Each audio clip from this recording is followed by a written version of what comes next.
Hello everybody, hope you are well.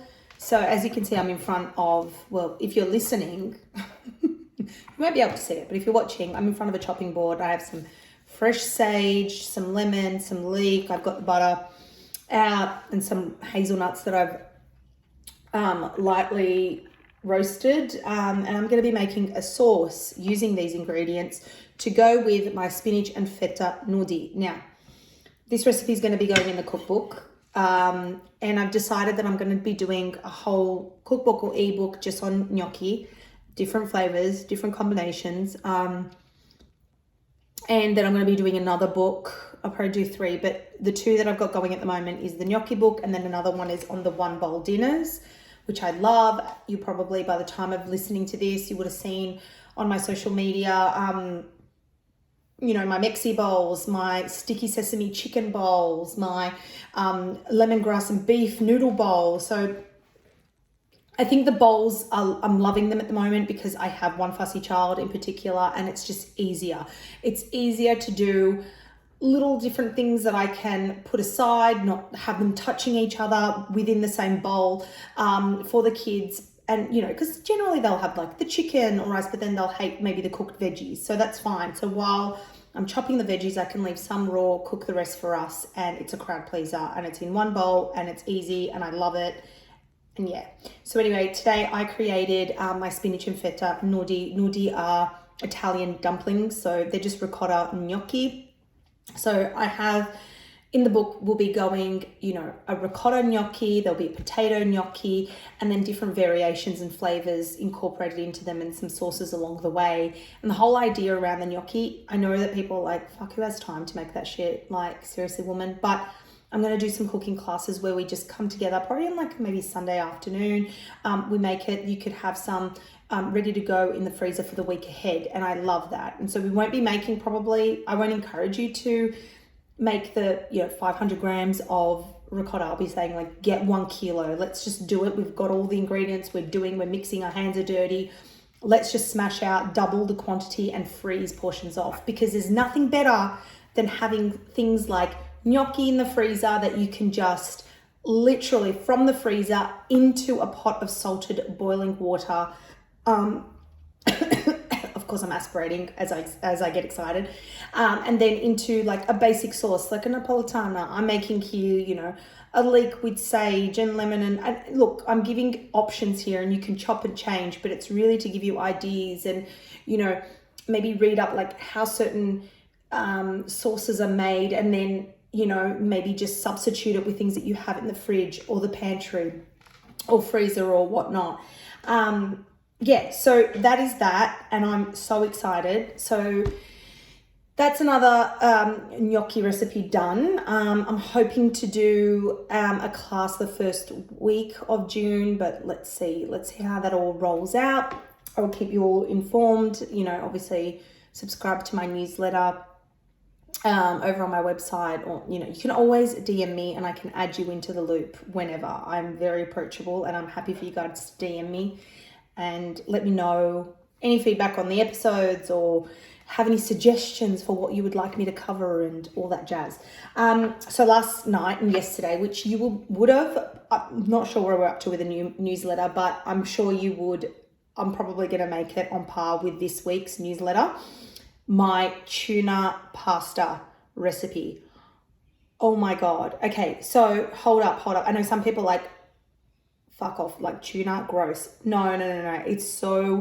It can be done so well. You can definitely substitute it with tin crab meat, or you can buy fresh crab meat. You can substitute it with a fish. I reckon prawns would work really well, or a white fish, so don't hate on me.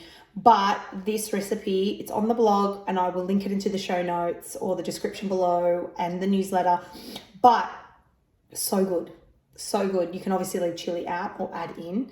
Celery, capsicum, toasted pine nuts, Kalamata olives. What else did I put in here? Obviously garlic and onion, and the tuna, and then some fresh herbs. But then on the side, I don't know if you guys have made this, but I made a panko parmesan breadcrumb. So basically in a separate bowl, I toss together panko breadcrumbs. I use olive oil. You could use butter, but I just use light olive oil, just to avoid any heartburn.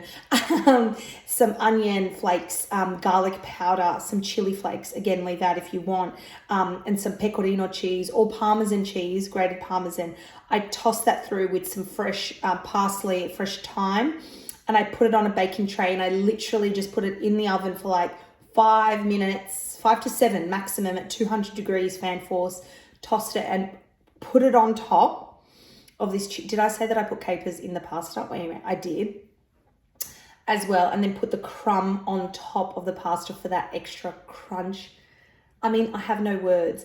You know, my husband, he was like, oh, what's for dinner? And I'm like, I'm making tuna pasta. He's like, it's not like a dirty, creamy. And I'm like, listen here, mate, like, we're not doing any of that stuff.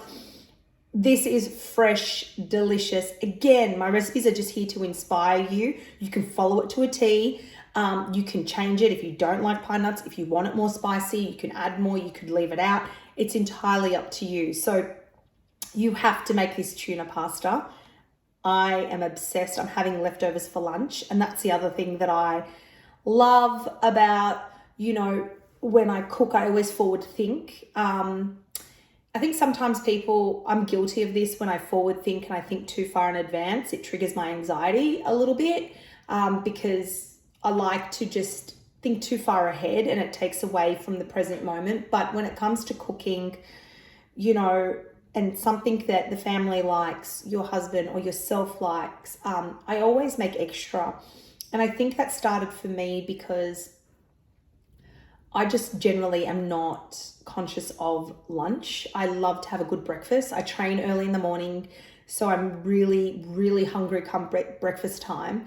And then I find that I have a really good breakfast that will tip me over to just after lunch, but it's that problematic hour where I'm I don't want to eat a big lunch because we have an earlier dinner with the kids, because generally I'm cooking earlier and I like to give them an earlier dinner so that they're not snacking and then they don't eat their dinner. I just am like I don't know if it's the inner wog in me that's like, feed them early. And I know that that's not possible for a lot of people who are, you know, having to work and commute from work back and forth. But that's where you can cook the night before or prep the night before and then have it ready to go early. So I love leftovers for that reason. And it serves its purpose, right? And, you know, if you have good eaters as well, this is something that you can pack in your kids. I would love if my child would eat. So I have a child who goes to school and doesn't eat their lunchbox. Like, it kills me. It hurts my soul that I'm like, I'm packing this lunch just so that, you know, docs don't come knocking on my door for neglect. So that's all the more reason to have dinner ready to go a bit earlier, around the 5:30 mark. I also don't like to go to bed with a full stomach, even though I will snack at night. Guilty. I'm not the only one. But anyway, so I have to give it a go. For us forward thinkers, just think sometimes, like, when you're already making a dish, like whatever it may be, just double batch it. You can always dump it in the freezer and have it ready to go. And I remember when I was pregnant with my second, so I had pretty much only support from mum, family. And I remember when I had my son, I just struggled sometimes, especially with the witch hour, just with food. And, you know, mum would be more hands-on with me, helping with Bub, because no fucking idea what you're doing. And to be honest, who does have any idea with each child, because they're all different. And then second time round, when I was pregnant with my daughter, you know, it was already busy. I had a 2-year-old. And I thought to myself, I do want to be a bit more organized. And this is something that I kind of haven't done. I've done in a different way, but I'm going to probably highlight as well.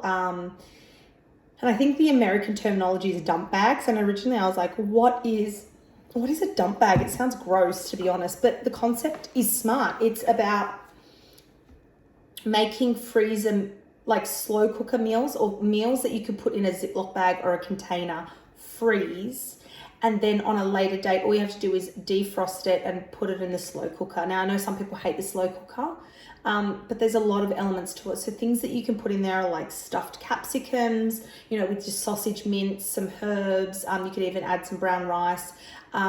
mix through with some passata, some, again, fresh herbs, or just leave it plain, and then put it in the slow cooker, season, just top it up extra. Meatballs, have them on standby. A lot of other like sauces. There was just so much, like honey soy chicken. Again, do the marinade, freeze it.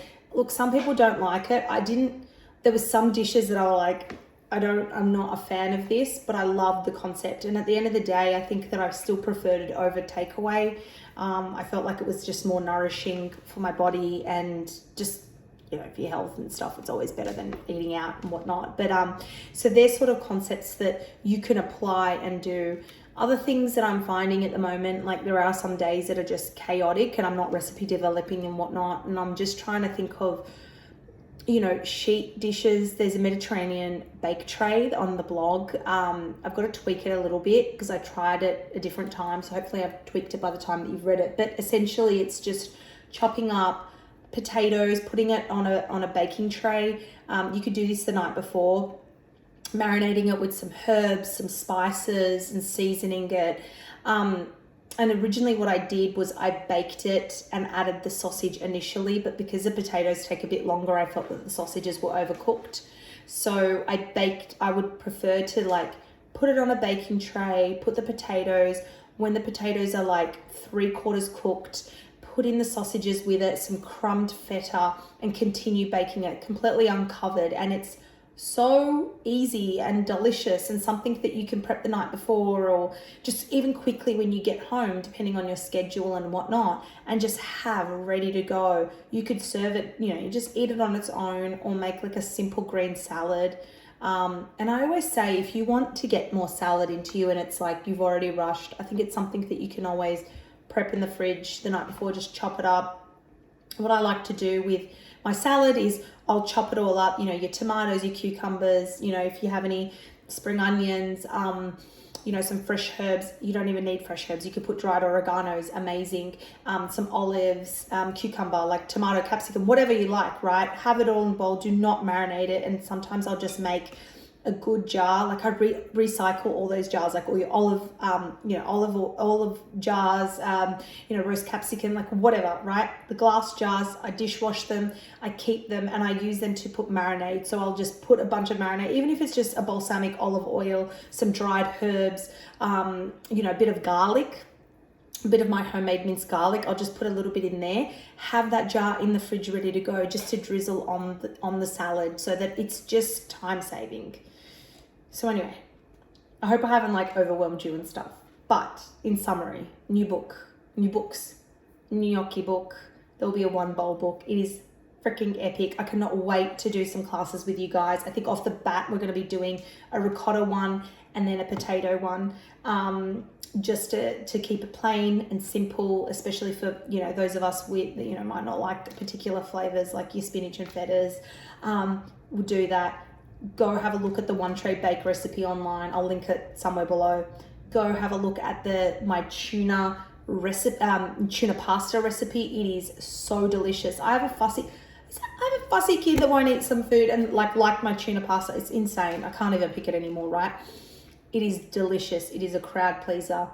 Always think, when you're making something, can this be for my leftovers? Can I double batch it? Can I, how can I leverage off my freezer as much as possible to save me? If you are strapped on time, do not stress, reach out. I'm so happy to help. But with suggestions and recipes that I might have, definitely try One Tray Bake stuff and just chop it the night before, leave it in the fridge, ready to go, just to put in the oven or the slow cooker the next day. With your salads, you could chop it in advance. Buy the pre-chopped lettuce mix, cherry tomatoes, so it's really minimal chopping.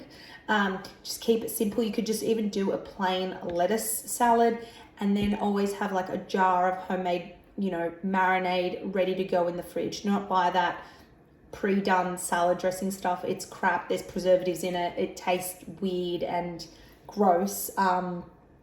It's just not necessary. All you need is just your basics, and have it ready to go on standby in the fridge. And that is it, my friends. Until next week, I'm going to finish off my tuna pasta. Look at it. It's divine. This crumb. Oh, with this crumb. So you can always prep the breadcrumb mix before you bake it. Keep it in the fridge in a jar. So I'm pretty sure in the fridge. So you'd like coat the panko crumbs with the herbs and the cheese, and you can bake it as you go, or use it towards, like, for example, if you're doing a pasta bake and you want some like beautiful crumb to go on the top, you've got the mix ready to go in the fridge. All you have to do is like sprinkle it on top of that bake. Lots of suggestions and gems in this episode. Loving it. Anyway, I'll see you soon.